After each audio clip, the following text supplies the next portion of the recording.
wasallam sendiri. Sehingga sampai suatu saat itu Nabi mendengar suara anak kecil nangis, dicari sama Nabi Muhammad. Dari mana ini suara anak kecil? Ternyata yang nangis adalah cucu beliau sendiri, Sayyidina Hasan dan Sayyidina Husain. Ditanya kepada putrinya, Sayyidah Fatimah, "Wahai Fatimah putriku, kenapa ini cucuku kok nangis?" Kata Sayyidah Fatimah, "Iya wahai Rasulullah, wahai abahku, semua yang tinggal di rumah ini, aku, kemudian suamiku Sayyidina Ali bin Abi Thalib, dan cucumu ini 3 hari belum makan ya Rasulullah. 3 hari belum makan." Kata Rasulullah SAW, "Tunggu sebentar wahai Fatimah, aku akan kembali bawa makanan." Apakah Nabi pulang ke rumah bawa makanan, ngambil makanan? Tidak ada makanan di rumah Nabi Muhammad. Nabi cari kerjaan, cari penghasilan, sampai dikatakan dalam riwayat itu Nabi itu nimba air di sumur, yang 1 timba air diberi upah 1 butir kurma. Sampai kira-kira 7 timba air kalau tidak salah. Nabi balik ke rumah Sayyidah Fatimah, diberikan semua kurmanya. Dia berikan kepada Sayyidah Fatimah, suruh bagi-bagi kepada suaminya, kepada anak-anaknya Sayyidina Hasan dan Sayyidina Husain. Ketika Rasulullah berbagi semacam ini, Rasulullah belum makan selama 6 hari. Rasulullah belum makan selama 6 hari. Kalau kita kira-kira gimana? Jangankan 3 hari ya, sehari belum makan, ngelihat orang kelaparan, wah enggak urus, saya lapar ya. Enggak urus kamu, perut saya dulu saya perhatikan. Kalau Rasulullah tidak, lebih mengutamakan yang lainnya. Dan itulah akhlak Nabi kita Muhammad sallallahu alaihi wasallam. Mari kita tiru sedikit demi sedikit akhlak Nabi kita Muhammad sallallahu alaihi wasallam, agar kita bisa dikumpulkan dengan Nabi Muhammad kelak di akhirat, masuk surga bersama Nabi Muhammad sallallahu alaihi wasallam. Kemudian dikatakan oleh Al-Habib Muhammad Al-Haddad, khulasatu fadaili Ramadan, ringkasan fadilah-fadilah yang ada di bulan Ramadan. Kita baca sedikit. Sudah jam 9. Al-matlub min kulli muslimin salasu khisalin fi Ramadan. Bagi seorang muslim itu dituntut untuk 3 hal, melakukan 3 hal di bulan Ramadan. Al-ula, yang pertama adalah asyam, berpuasa. Orang muslim wajib berpuasa. Tidak ada kata tidak berpuasa, tidak ada alasan untuk tidak berpuasa selagi dia tidak ada uzur, bukan termasuk dari orang-orang yang dibolehkan untuk meninggalkan puasa, maka dia wajib berpuasa. Wa huwa fi Ramadan fardun ala kulli muslimin. Dan puasa di bulan Ramadan ini fardun, wajib, ala kulli muslimin, bagi seorang muslim, balighin, yang baligh, akilin, yang berakal, mutikin, yang mampu, mukimin, yang mukim. Sekarang kita lihat diri kita, apakah syarat-syarat ini ada pada diri kita? Kalau ada, berarti kita wajib berpuasa, tidak boleh meninggalkan puasa. Yang pertama muslim, semuanya muslim kita ya. Yang kedua baligh. Ada yang belum baligh di sini? Semuanya sudah baligh ya? Sudah baligh. Semuanya sudah balik, wajib puasa. Akil, ada yang tidak berakal di sini? Tidak berakal berarti gila. Ada yang gila? Tidak ada kan? Kita semuanya alhamdulillah diberi akal yang sehat oleh Allah Subhanahu wa taala. Maka gunakan akal sehat ini untuk menjalankan ibadah Allah Subhanahu wa taala. Mutikin, mampu. Ada yang tidak mampu berpuasa di sini? Semuanya mampu. Mukimin, dan kita mukim, bukan musafir, sehingga kita wajib untuk berpuasa di bulan Ramadan. Wa makna siyam dijelaskan oleh beliau, arti dari puasa adalah al-imsak an ta'am wa syarab, menahan diri dari makan dan minum.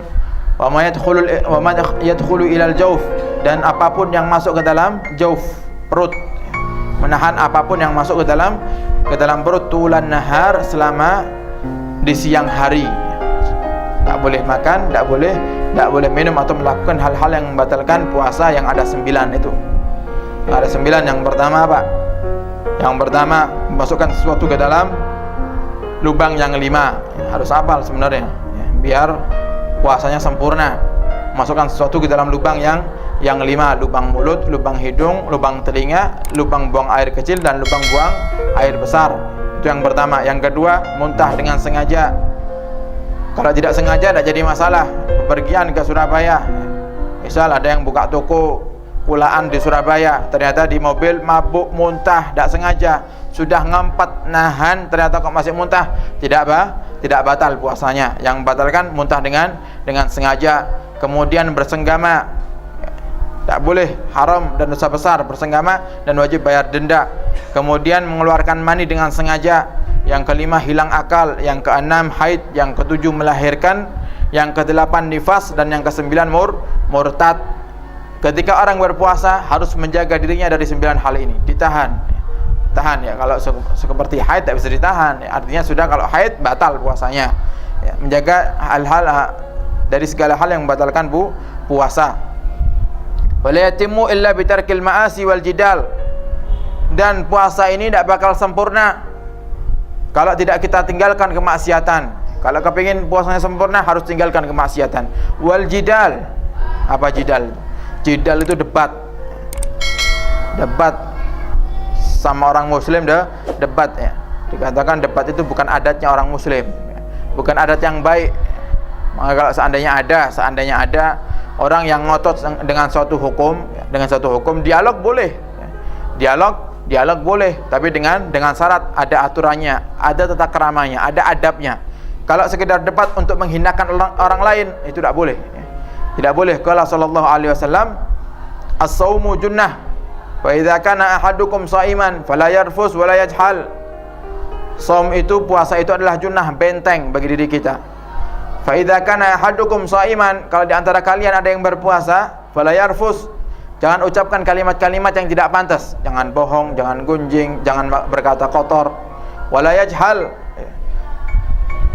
dan jangan pura-pura tidak tahu atau bodoh, merasa masa bodoh ya. Jangan masa bodoh. Sudahlah, yang penting puasa. Masa sih tidak boleh, ini orang kan sudah kurang ajar sama aku, ada dicaci maki, masa bodoh, tidak boleh semacam itu. Wa ini imra'un qatalahu aw syatamahu falyaqul inni shaim. Kalau ada orang yang qatalahu, memerangi kita atau berbuat zalim kepada kita, aw syatamahu ya, kemudian mencaci maki kita, falyaqul, hendaknya kita katakan inni shaim, aku puasa. Inni shaim, aku puasa. Artinya jangan ganggu aku sedang puasa. Kalau sampai emosiku naik, nanti aku marah, kemudian hilang pahala puasa aku tidak mau. Ini shaim, ditahan hawa nafsunya. Wallahu a'lam bishawab. Insyaallah akan kita lanjutkan lagi besok. Nanti seandainya sudah khatam kitab ini, kita akan mengkaji kitab At-Tibyan.